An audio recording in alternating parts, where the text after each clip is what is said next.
quit at any point within that 2 years, because it's mentally draining, it's financially extremely draining, and it also kind of gets our head out of the business, because we're just trying to survive this legal case every single week.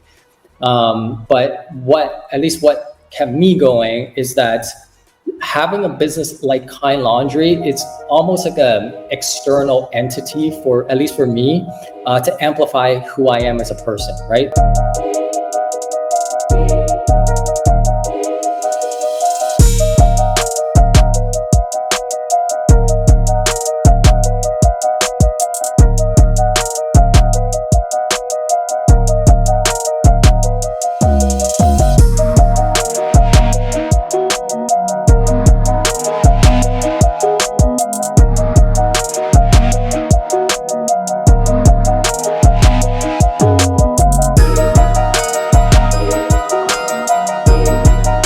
Awesome, everybody. Welcome back to another episode of the CVMK Show, because it is what it is. I am your host, CVMK. For those who know, you know. Instagram, CVMK_global. It is what it is _show. CVMK33. TikTok, CVMK Global. It's the same thing everywhere. CVMK, Cody, Vernon, Marshall, Kelly. I want you to get it. Subscribe to the YouTube channel today. Look, in this episode, came across a very interesting story. I like business leaders. I like individuals that go out and they get it and they create something special, something that can inspire, but also something that can be purchased, right? Something that we can actually follow, that has some legs and some substance. And I came across this company, and it was founded by this couple, Couple-preneur, right? That's kind of like the new thing, right? That's really cool. And I really wanted to highlight it. Long story short, I'm subscribed to a lot of different news articles and publications, and it was an Amazon, I think, leadership experience, and I saw the company highlighted, and I was like, I need to do my research, right? And that's how I get, my insight, because I'm constantly reading, I'm constantly feeding off positive information. Reached out. Angie was super cool. She didn't reject, because sometimes you don't know. Sometimes they be like, who are you, dude? But they decided to come on the show. So I want the CVMK family to give a warm welcome to Bernard and Angie. Guys, how are you doing today? Great. Thank you so much for having us. Thank you. Look, I'm super impressed with everything. I was on the website today. I was on the About Us. I was on the Instagram profile, and I just like the setup. I even like the Kind Laundry family, like the separate Instagram account, right? But there's a story. This didn't just happen overnight.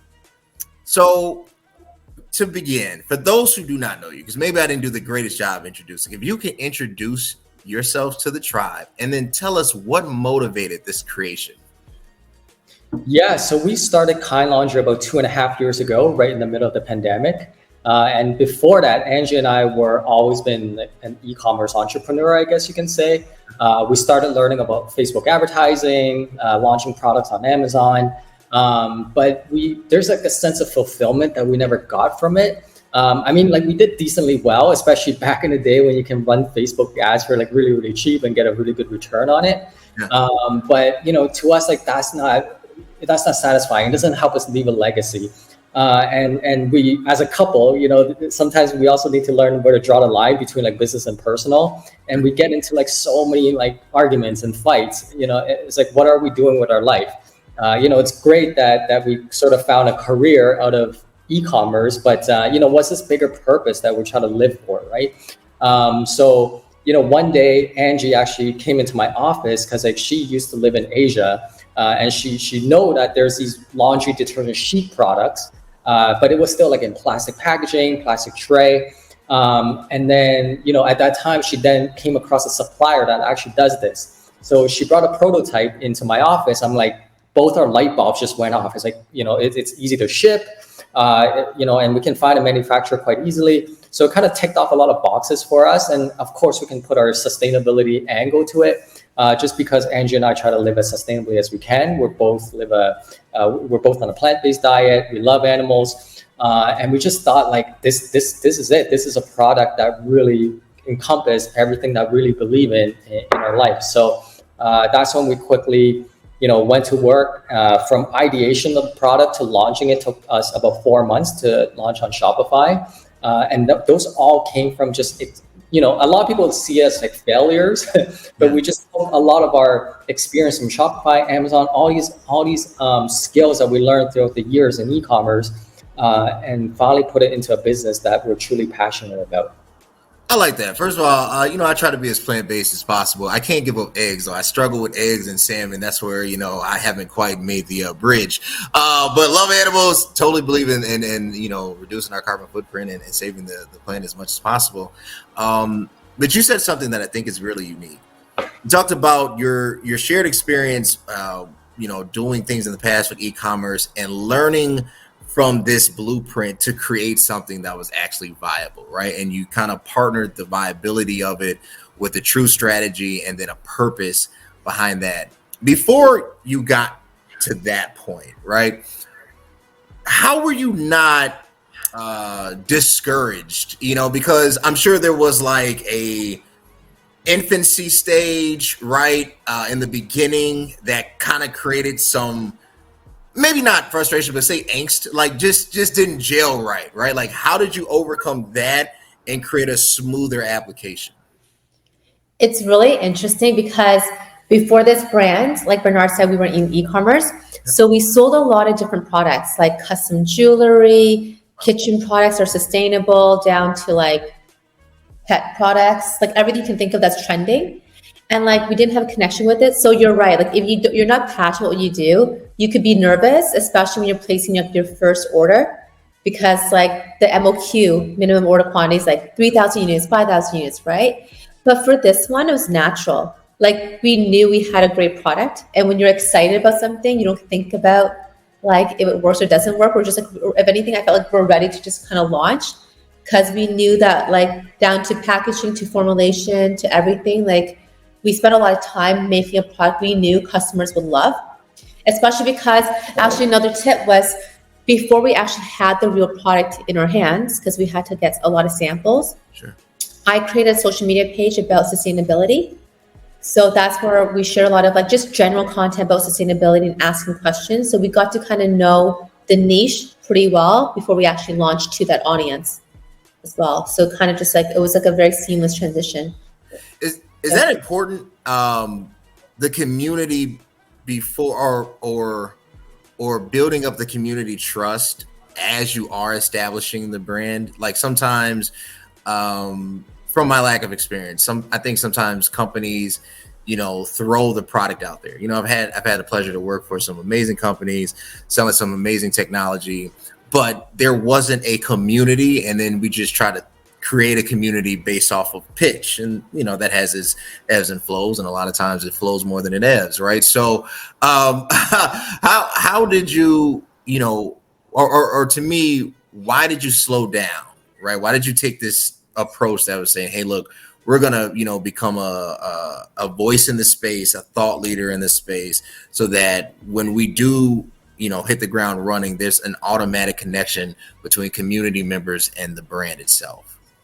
Yeah, because we knew based on experience being in the supplement category and even beauty, which is very competitive, there's a lot of eventually Me Too products out there. And especially in the Amazon space, like people, it's like a price war. Like you're going to the race to the bottom, like just cutting prices. So we knew that like in order for us to stand out, we have to build a genuine brand, a community, so that we're putting out a lot of like educational content, how it works, like our faces, which was very hard for us to be on camera, just to like, introduce ourselves as founders and why we're doing it. And we just knew that will set us apart from other brands, because when we launched the detergent sheets, there weren't that many. There's like maybe like 10 brands doing it. Today, there's like over a few hundred. And they're like half the price on the marketplace, and they're getting lower and lower. Like you can buy them for $5.99. But we're the only brand in the last 6 months that increased the price a bit, just a bit, not too much for inflation. But we're able to do it because, number one, we actually reformulated our product like 3 times. And our next container coming in is going to be another optimized version of it. So, but people know this because we hop on camera and we're constantly surveying our customers to understand like what they want, so that they can we can actually make the product better and better for them too.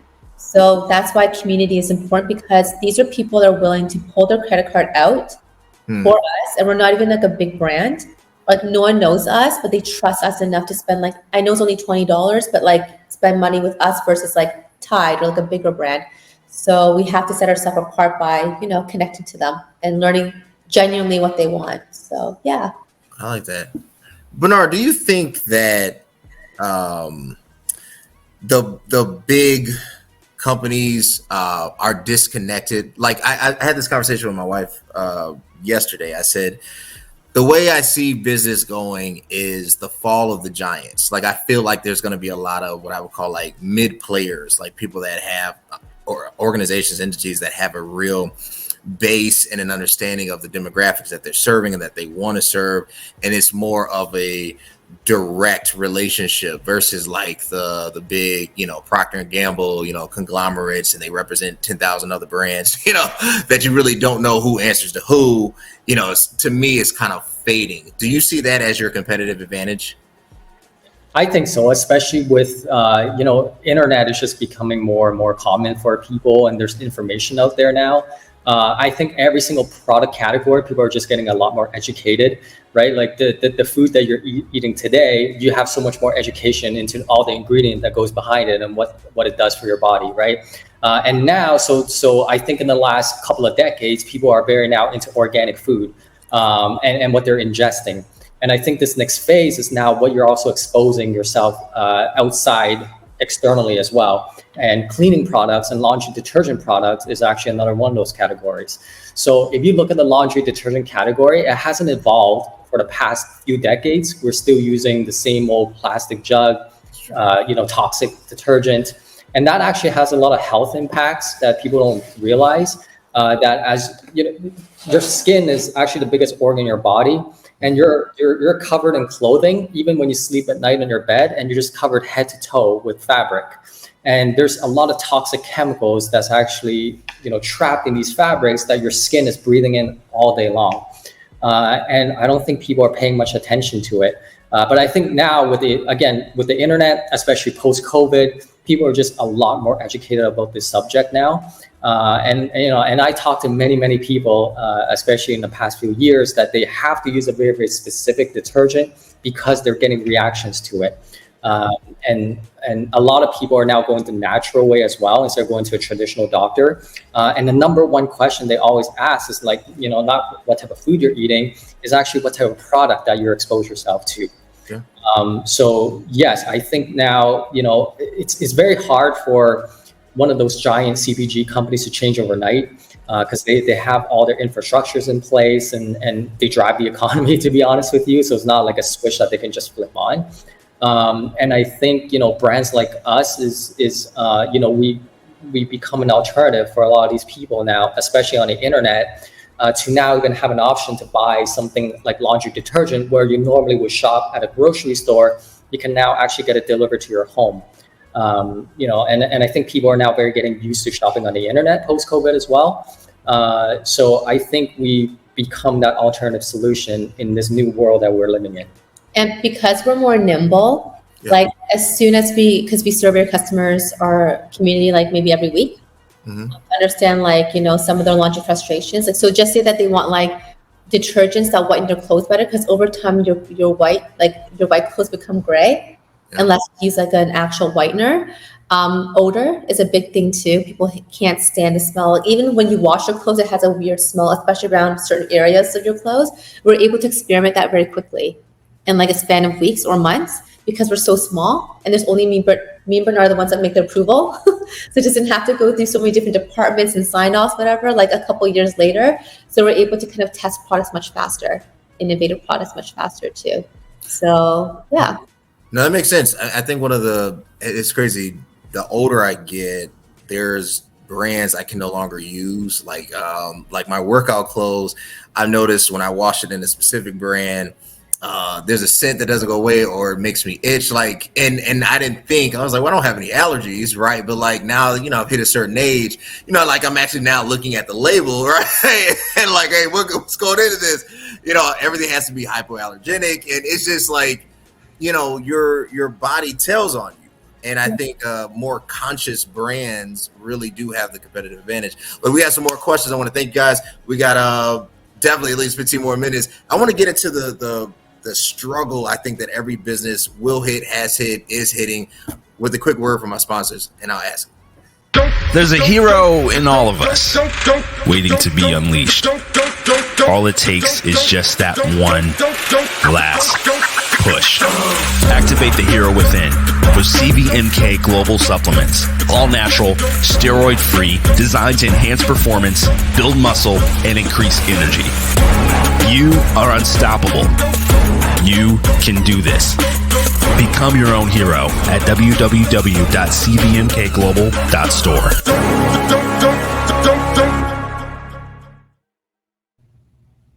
.cvmkglobal.store. Have with me Transform what you get it today. My green screen is throwing it off, but whatever. www.cvmkglobal.store. Use code CVMK 50% off. Proteins, creatines, all the stuff. The new protein is dropping the weight tomorrow.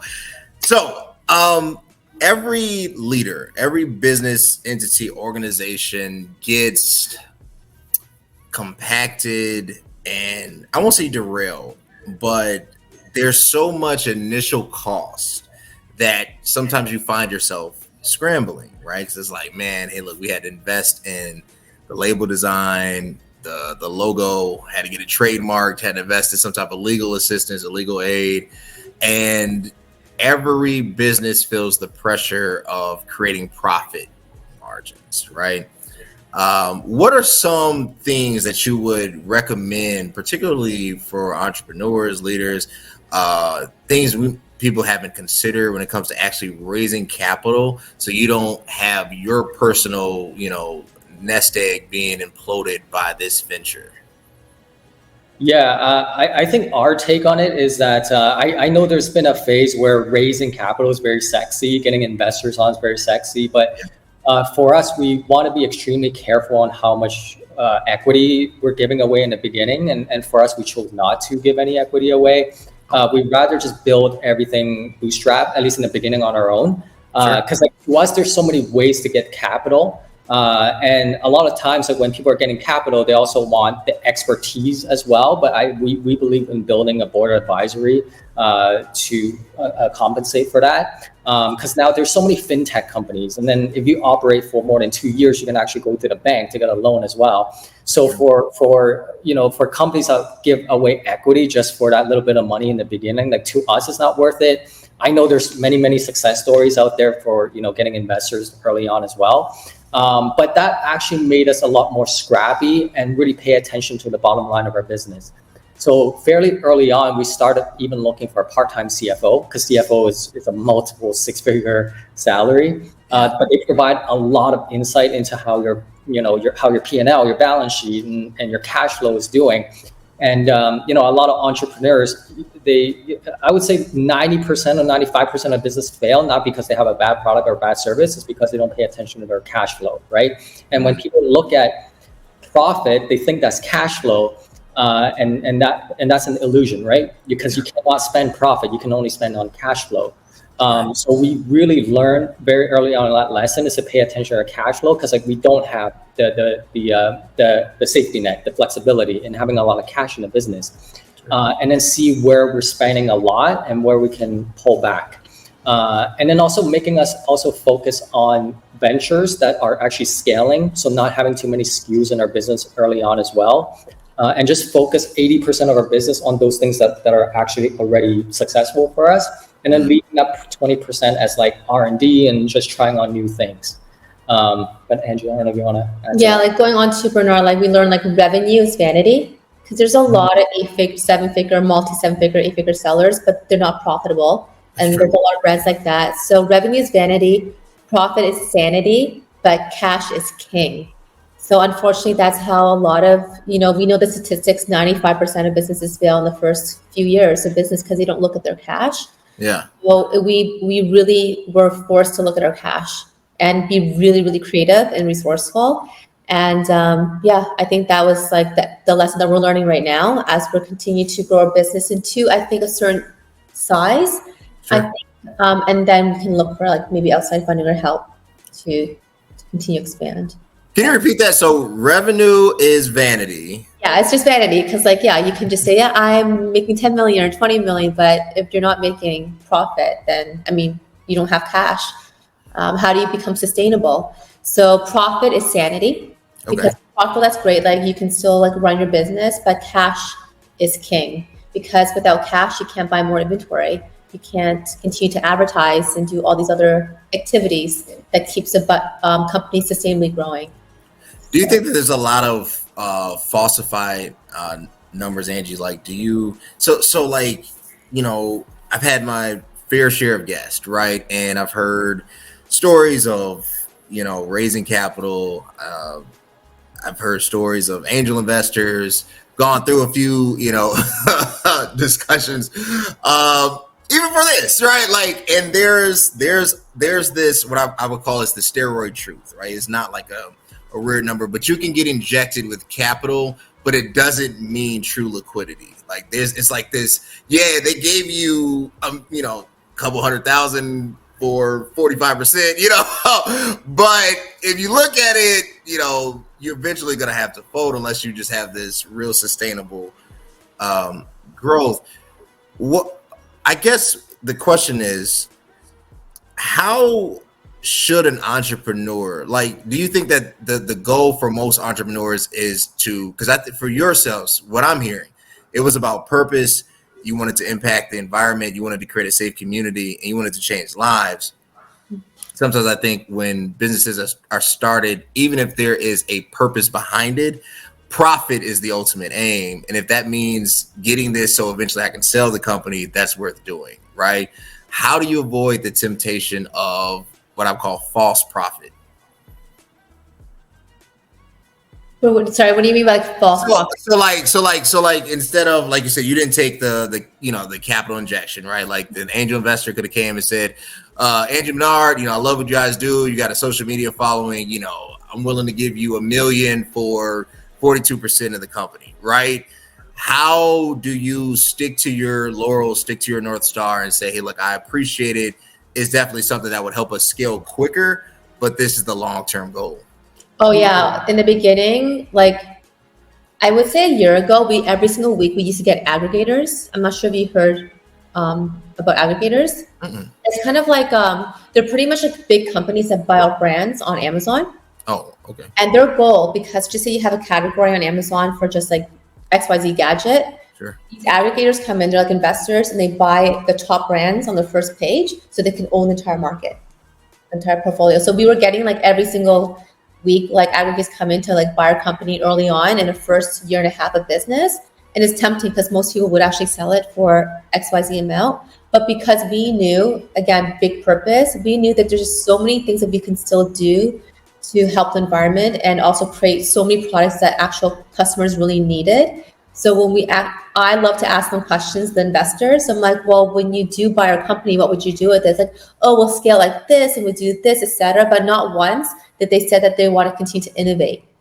So, and we knew like no one else in the world would care about as much as our brand as we would when it comes to like continue to creating like innovative products that customers actually want.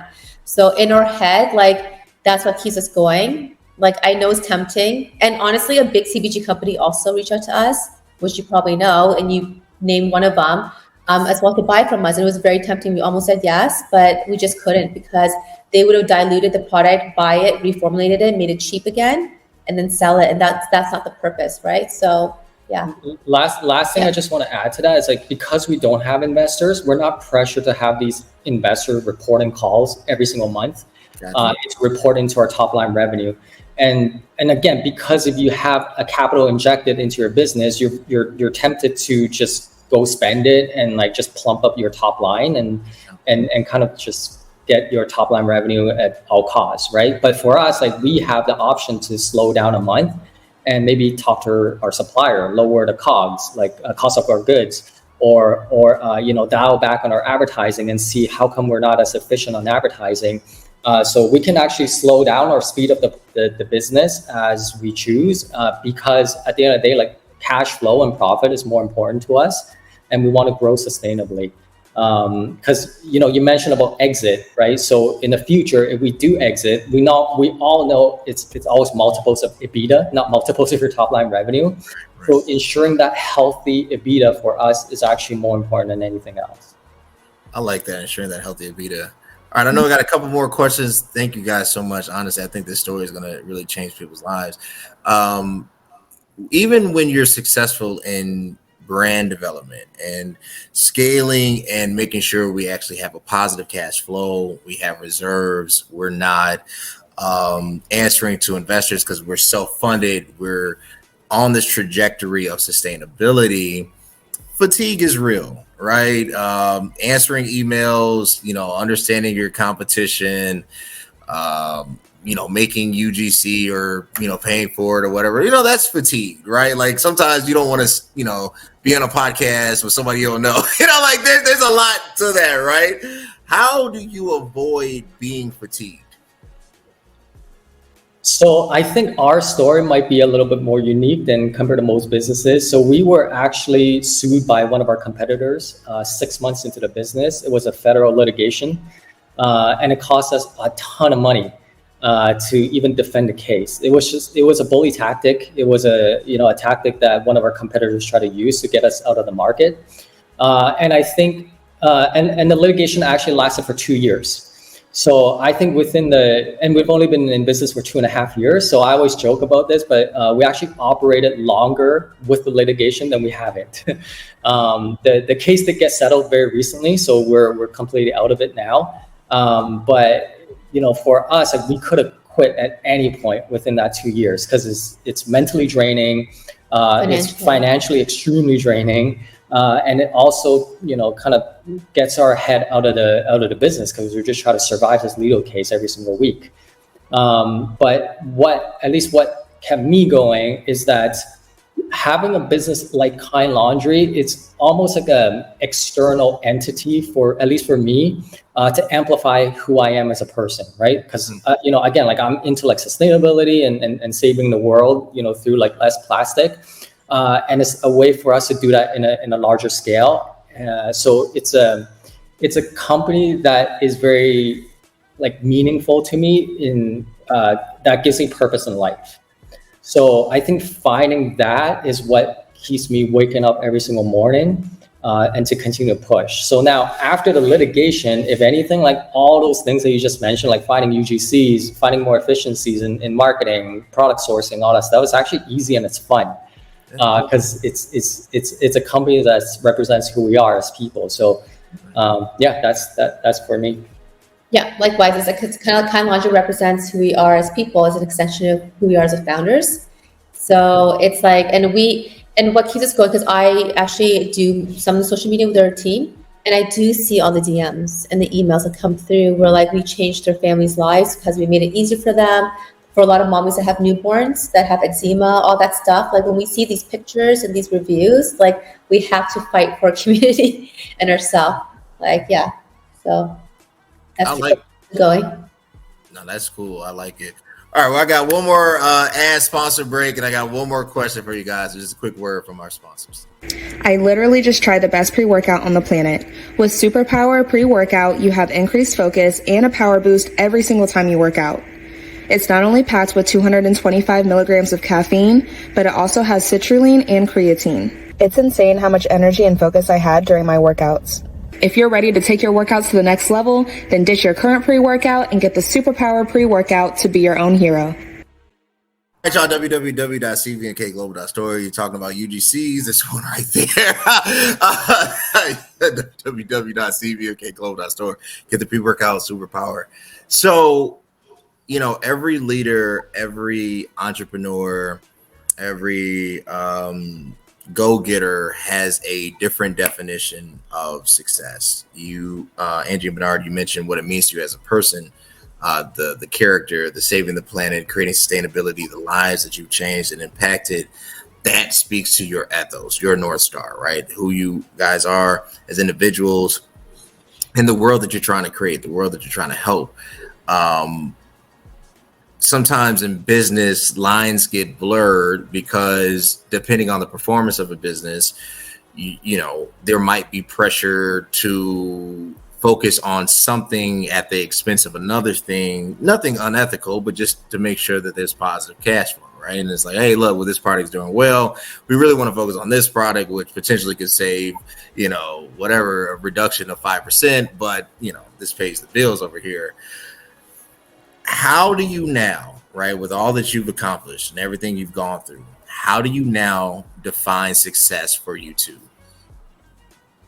For us, it's definitely, well, at least for me, it's definitely not cash driven or revenue driven. Because I think that type of satisfaction is very, very short lived. Not that like we became super rich or anything before, but, we had business before where, we were driving a lot of cash flow. But again, back to this story in the beginning, it's like we weren't satisfied. And what actually satisfies me more today is knowing that I created jobs. Now I have environmental impact. I'm improving someone's lifestyle, right? So now we're also donating our detergent sheet to like animal shelters even. So when I see that kind of impact that I can make to someone's life or even to an animal's life, I actually get way more excited than like seeing our revenue for a day. And that kind of impact to me, that's priceless. Just to know that, less than 3 years ago, Kind Laundry never existed, and all these other opportunities that came after it never existed. And that we can actually do even more and more as this company continues to grow. So that impact to me, that is my definition of success. Yeah, and likewise with me, I was at a retreat this weekend, just by myself with like 9 other women.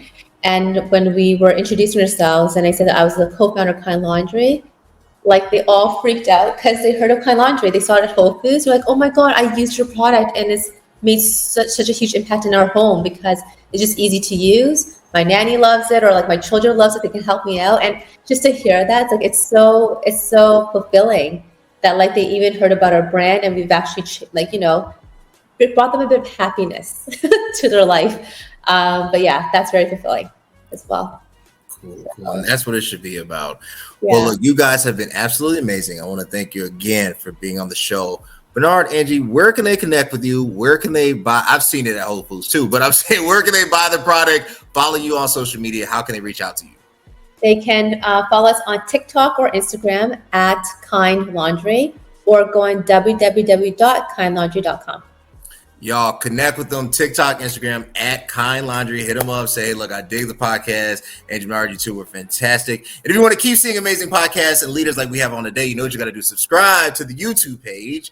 YouTube at CVMK. Instagram is what it is _show. CVMK _global. CVMK 30. There's a whole list. 33. TikTok. It's all CVMK related. And until next time, guys, thanks.